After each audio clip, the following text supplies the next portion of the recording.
ಎಲ್ರಿಗೂ ನಮಸ್ಕಾರ. ನಮ್ಮ ಅಡುಗೆ ಚಾನೆಲ್ಗೆ ಸ್ವಾಗತ. ಇವತ್ತಿನ ವಿಶೇಷ ಸೂಪರ್ ಸಿಂಪಲ್ ಆಗಿರೋ ಚಟ್ನಿ ರೆಸಿಪಿ. ಸಣ್ಣ ಪುಟ್ಟ ಹೋಟೆಲ್ಗಳಲ್ಲಿ ಅಥವಾ ಬಂಡಿ ಗಾಡಿಯಲ್ಲೆಲ್ಲ ಸರ್ವ್ ಮಾಡ್ತಾರಲ್ಲ, ಅದೇ ರೀತಿಯಾಗಿರೋ ಚಟ್ನಿ ರೆಸಿಪಿ. ತೆಂಗಿನಕಾಯಿನ ಉಪಯೋಗ ಮಾಡ್ತಾ ಇಲ್ಲ, ಟ್ರೈ ಮಾಡಿ ನೋಡಿ ಹೇಗೆ ಮಾಡೋದು ಅಂತ ನೋಡೋಣ. ಮೊದಲನೇ ಸ್ಟೆಪ್ಪಲ್ಲಿ ತವಾನ ಬಿಸಿ ಇಟ್ಕೊಂಡಿದ್ದೀನಿ, ಹೆಂಚನ್ನ ಬಿಸಿ ಇಟ್ಕೊಂಡಿದ್ದೀನಿ. ಜಾಸ್ತಿ ಪದಾರ್ಥಗಳನ್ನ ಉಪಯೋಗ ಮಾಡ್ತಾ ಇಲ್ಲ, ಅದಕ್ಕೋಸ್ಕರ ಹಿಂಚಿಗೆ ಬದಲಾಗಿ ಬಾಣಲೆ ಕೂಡ ಉಪಯೋಗ ಮಾಡ್ಬೋದು. ಸ್ವಲ್ಪ ಎಣ್ಣೆ, ಗುಂಟೂರು ಒಣಮೆಣಸಿನಕಾಯಿ 2ರಿಂದ 3 ಇದು ಖಾರ ಜಾಸ್ತಿ ಇರುತ್ತೆ, ಅದಕ್ಕೋಸ್ಕರವಾಗಿ ನೋಡಾಕೋಬೇಕು. ಖಾರನ ನಿಮ್ಮ ಇಷ್ಟದ ಪ್ರಕಾರ ಕೂಡ ಸೇರಿಸ್ಕೋಬೋದು. ಬೆಳ್ಳುಳ್ಳಿ ಎಸಳು ಸುಮಾರು ಒಂದು 5ರಿಂದ 6.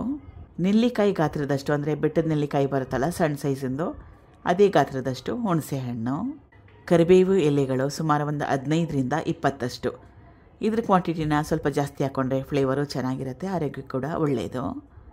ಗ್ಯಾಸ್ ಸ್ಟವ್ನ ಲೋ ಫ್ಲೇಮ್ನಲ್ಲಿ ಇಟ್ಕೊಂಡು ಸುಮಾರು 1ರಿಂದ 2 ನಿಮಿಷದವರೆಗೂ ಚೆನ್ನಾಗಿ ಬಿಸಿ ಮಾಡ್ಕೋಬೇಕು. ಒಣಮೆಣಸಿನ್ಕಾಯಿ ಕ್ರಿಸ್ಪಿ ಆಗಬೇಕು, ಗರ್ಗರಿ ಅಂತ ಆಗಬೇಕು, ಅಲ್ಲಿವರೆಗೂ ಬಿಸಿ ಮಾಡ್ಕೋಬೇಕು.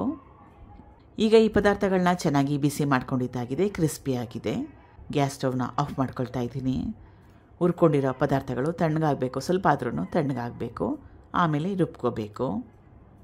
ಈಗ ಹುರ್ಕೊಂಡಿರೋ ಪದಾರ್ಥಗಳೆಲ್ಲ ತಣ್ಣಗಾಗಿದೆ. ಇದು ಮೊದಲೇ ಹುರಿದಿಟ್ಕೊಂಡು ಸಿಪ್ಪೆ ತೆಗೆದಿಟ್ಕೊಂಡಿರೋ ಕಡಲೆ ಬೀಜ ಅಥವಾ ಶೇಂಗಾ, ಸಣ್ಣ ಬಟ್ಲಲ್ಲಿ ಅರ್ಧ ಬಟ್ಲಷ್ಟು, ಹುರ್ಗಡ್ಲೆ 1 ಬಟ್ಲಷ್ಟು. ಈ 2 ಪದಾರ್ಥಗಳನ್ನ ನಿಮ್ಗೆ ಯಾವ ರೀತಿ ಇಷ್ಟ ಆ ರೀತಿ ಆ ಪ್ರಪೋರ್ಷನಲ್ಲಿ ಉಪಯೋಗ ಮಾಡ್ಬೋದು. ಕಡಲೆ ಬೀಜ ಹಾಕ್ಕೊಳ್ಳಿಲ್ಲ ಅಂದರೂ ಪರವಾಗಿಲ್ಲ, ಅಥವಾ 2 ಪದಾರ್ಥಗಳನ್ನ ಸೇಮ್ ಕ್ವಾಂಟಿಟಿಯಲ್ಲಿ ಕೂಡ ಉಪಯೋಗ ಮಾಡ್ಬೋದು. ರುಚಿಗೆ ತಕ್ಕಷ್ಟು ಉಪ್ಪು, ಸಣ್ಣ ಬಟ್ಲಲ್ಲಿ 1 ಬಟ್ಲಷ್ಟು ನೀರು. ಇಷ್ಟ ಇದ್ದರೆ ಇದಕ್ಕೆ ಕೊತ್ತಂಬರಿ ಸೊಪ್ಪನ್ನು ಕೂಡ ಹಾಕ್ಕೋಬೋದು. ರುಬ್ಕೊಂಡಿದ್ದಾಗಿದೆ, ಬೇರೆ ಬಟ್ಲಿಗೆ ಸೇರಿಸ್ಕೊತಾ ಇದ್ದೀನಿ. ಈ ಚಟ್ನಿ ಕನ್ಸಿಸ್ಟೆನ್ಸಿ ತೆಳುವಾಗಿದ್ದರೆ, ಸ್ವಲ್ಪ ನೀರಾಗಿದ್ದರೆ ಚೆನ್ನಾಗಿರುತ್ತೆ.